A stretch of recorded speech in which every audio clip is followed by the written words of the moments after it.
Você já imaginou um navio militar sendo destruído em plena guerra, enquanto outro, que deveria protegê-lo, simplesmente não faz nada? Parece algo impossível de aceitar. Mas foi exatamente isso que aconteceu em um dos episódios mais misteriosos e pouco conhecidos da história naval brasileira durante a Segunda Guerra Mundial. Tudo começa muitos anos depois do ocorrido, em uma situação aparentemente comum. Um pescador, ajudando um amigo em alto mar, mergulha para tentar soltar uma rede presa no fundo.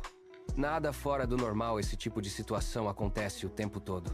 Mas o que ele encontrou ali embaixo mudou completamente o rumo de uma história esquecida por décadas. Ao descer até o fundo do mar, ele percebeu que a rede não estava presa em pedras ou corais. Ela estava enroscada em algo muito maior, algo metálico. Quando seus olhos se acostumaram à baixa luminosidade, ele viu o contorno de uma estrutura enorme. Era um navio inteiro, repousando silenciosamente no fundo do oceano. Mas não era qualquer embarcação. Havia armamentos visíveis, metralhadoras ainda fixadas na estrutura. Aquilo indicava claramente que se tratava de um navio militar. Naquele momento, sem saber, aquele pescador havia encontrado os restos de uma das maiores tragédias da Marinha do Brasil durante a guerra. Um mistério que havia permanecido sem resposta por décadas começava finalmente a ser desenterrado. Décadas antes dessa descoberta, o mundo vivia um dos períodos mais sombrios da história, a Segunda Guerra Mundial.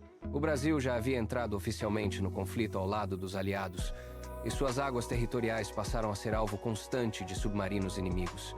Navios mercantes eram afundados, rotas comerciais eram atacadas, e o litoral brasileiro se tornava um cenário silencioso de guerra. Foi nesse contexto que o navio chamado Vital de Oliveira entrou em cena. Diferente de grandes embarcações de combate, ele era um navio de apoio. Sua função principal não era atacar, mas auxiliar, transportar cargas, equipamentos e dar suporte logístico às operações navais. Mesmo assim, em tempos de guerra, qualquer embarcação poderia se tornar um alvo. Por isso, era comum que esses navios navegassem escoltados. E foi exatamente o que aconteceu. Naquela missão, o Vital de Oliveira partiu acompanhado por um navio caça-submarino, cuja função era simples e extremamente importante: proteger. Detectar ameaças, afastar submarinos inimigos e garantir que o navio principal completasse sua missão em segurança. Era, em teoria, um sistema confiável. Mas naquela noite, tudo deu errado. Era noite quando os dois navios navegavam próximos à costa brasileira. O mar estava relativamente tranquilo e nada indicava que algo fora do comum estava prestes a acontecer. De repente, sem aviso, o silêncio foi quebrado por uma explosão devastadora. Na verdade, duas. O Vital de Oliveira foi atingido por torpedos disparados por um submarino alemão que se aproximou sem ser detectado. Os impactos foram precisos e brutais. A explosão rasgou o casco do navio, fazendo com que ele se contorcesse sob a força do impacto. Em poucos segundos, o caos se instalou. As luzes se apagaram. A estrutura começou a ceder. A água invadiu o interior do navio com uma violência impossível de conter. Homens que estavam nos compartimentos internos sequer tiveram tempo de reagir. Em questão de minutos, o navio começou a afundar. Foi tudo extremamente rápido. Rápido demais. Alguns marinheiros conseguiram escapar, mas não por causa de um plano de evacuação bem executado ou por ação imediata de resgate. Eles sobreviveram por pura sorte. O navio transportava pranchas de madeira como parte de sua carga. Quando afundou, essas peças se soltaram e ficaram boiando na superfície. Foi nelas que alguns homens conseguiram se agarrar. Essas pranchas improvisadas se tornaram a única esperança de sobrevivência para quem conseguiu escapar da explosão inicial. Mas o que veio depois é ainda mais chocante. O navio que deveria protegê-los simplesmente não estava lá. O caça-submarino que escoltava o Vital de Oliveira havia desaparecido da cena. Não há registros claros de combate, tentativa de defesa ou sequer uma resposta imediata ao ataque. Na verdade, tudo indica que ele seguiu em frente, como se nada tivesse acontecido. Como se o navio que ele deveria proteger não tivesse acabado de ser destruído. Essa ausência inexplicável levanta uma pergunta que ecoa até hoje. Por quê? Horas depois, já distante do local da tragédia, o navio de escolta chegou ao seu destino. Somente então foi enviado de volta para procurar sobreviventes. Mas já era tarde demais para muitos.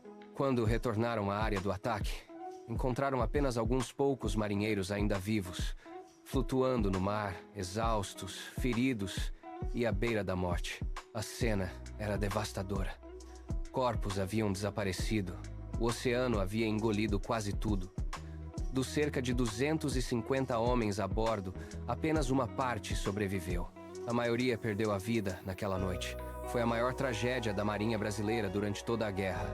Mesmo diante de tamanha perda, o comportamento do navio de escolta nunca foi devidamente explicado. Nenhuma investigação clara, nenhuma responsabilização, nenhuma resposta definitiva. O comando da embarcação foi silenciosamente transferido. O caso, aos poucos, caiu no esquecimento, como se fosse conveniente que ninguém falasse sobre aquilo. Com o passar dos anos, a história do naufrágio foi sendo contada de forma incompleta. Sabia-se que o navio havia sido torpedeado, sabia-se que houve muitas mortes, mas o ponto mais importante permanecia sem resposta.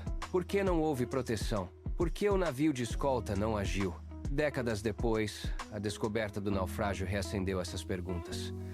A confirmação da identidade do navio trouxe novas informações, mas não trouxe respostas para o maior mistério.